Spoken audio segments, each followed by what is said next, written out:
A nossa leitura hoje no Salmo 114.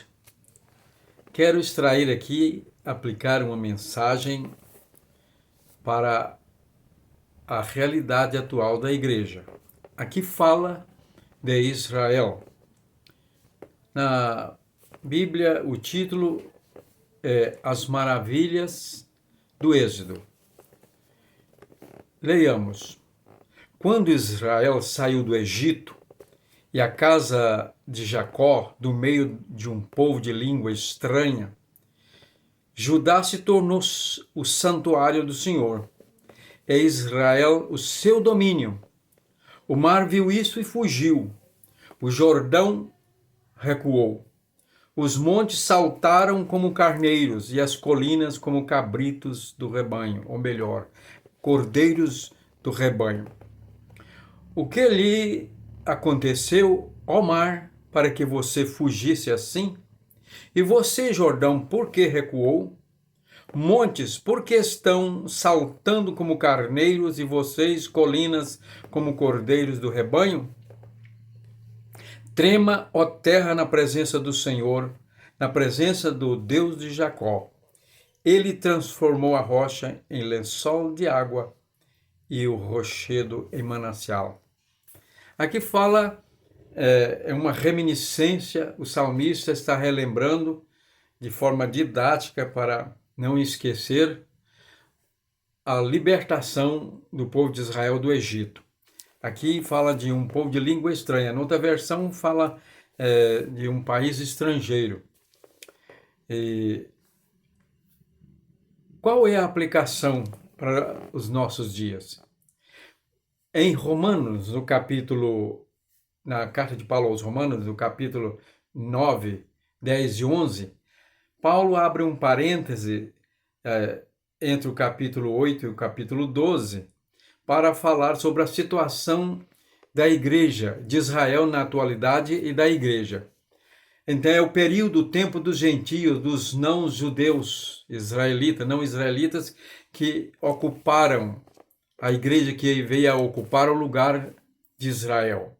Israel foi separado como uma nação por Deus, não por ser melhor que as outras, mas por ser ali a descendência de Abraão, a quem ele fez uma promessa, que ia fazer dele uma grande nação. E essa nação foi separada para ser luz para os povos, até os confins da terra. Colocou num ponto estratégico ali entre a Ásia, a África e próximo à Europa, que era um eixo de circulação do comércio e da cultura das civilizações. Então Israel, naquela posição, como uma nação monoteísta que adoraria a Deus sem a presença de uma representação física, um ídolo, era para chamar a atenção e ser luz para os povos, evangelizar, na nossa linguagem hoje, as nações. Mas Israel não cumpriu esse dever e chegou o momento em que Deus deu a última oportunidade, quando veio o Messias, eles rejeitaram o Messias. E aí então Deus faz uma interrupção na promessa de que essa nação seria a nação que vai ser uma bênção no futuro para todas as nações do mundo, e abre aí um espaço para o período da igreja, os gentios. Isso é o que diz Paulo em Romanos capítulo 9, 11, 10 e 11. Então, passando para a nossa realidade hoje, qual é o Israel de Deus? Paulo diz que nós somos o Israel de Deus. Os descendentes de Abraão, os verdadeiros, não são os israelitas atuais. Os verdadeiros são aqueles que creem em Cristo, que é pela fé que tem em Abraão, pai da fé. Então, passando para a nossa realidade, podemos dizer assim, né?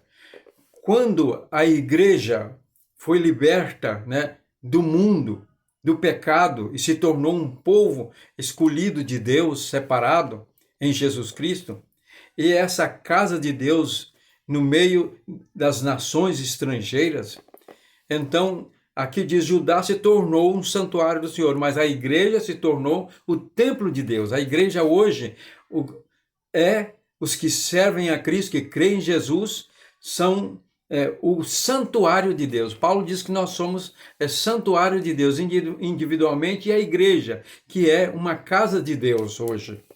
E é interessante que lá, quando Israel foi liberto, a primeira coisa que aconteceu é atravessar o Mar Vermelho. As águas se abriram, e diz aqui, o mar fugiu, viu isso e fugiu, o Jordão se recuou. Atravessaram o mar, ali Deus abriu um imenso corredor, com as águas de um lado e do outro, e o povo atravessou de maneira sobrenatural. Chegando no Jordão, Deus fez com que a água parasse num determinado lugar, e dali para baixo não corresse mais, secou-se o rio e o povo entrou na terra prometida. E diz lá que os montes saltaram, quando Deus deu a lei, houve os montes, terremotos, estremeceram aquela região, né? E hoje, então, o mar viu isso e fugiu, o Jordão recuou, os montes saltaram como carneiros. Aqui já está falando uma profecia no futuro, na vinda do Senhor, está falando de Apocalipse.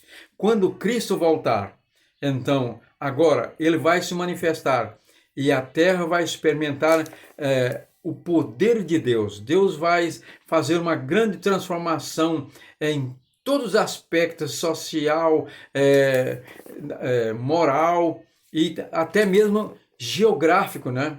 Geológico da Terra. Haverá terremotos como nunca houve na história do planeta. E então, como já falamos num vídeo passado, vai acontecer que as ilhas e os continentes vão se reunificar como era a Pangeia antigamente.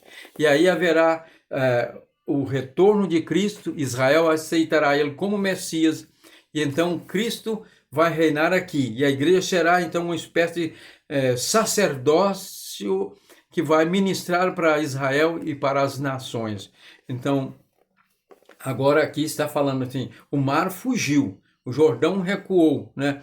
E as montanhas estremeceram. Aqui está falando da segunda vinda de Cristo, quando ele se manifestará e vai transformar esse mundo novamente num paraíso.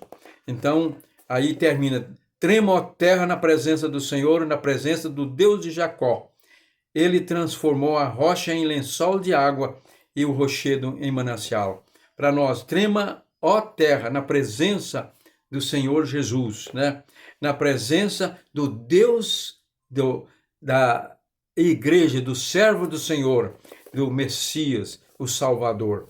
E ele transformou a rocha em lençol. No deserto havia uma rocha que a acompanhava e ali havia um grande caudal que corria daquela rocha para alimentar, saciar a sede do povo e do rebanho no deserto.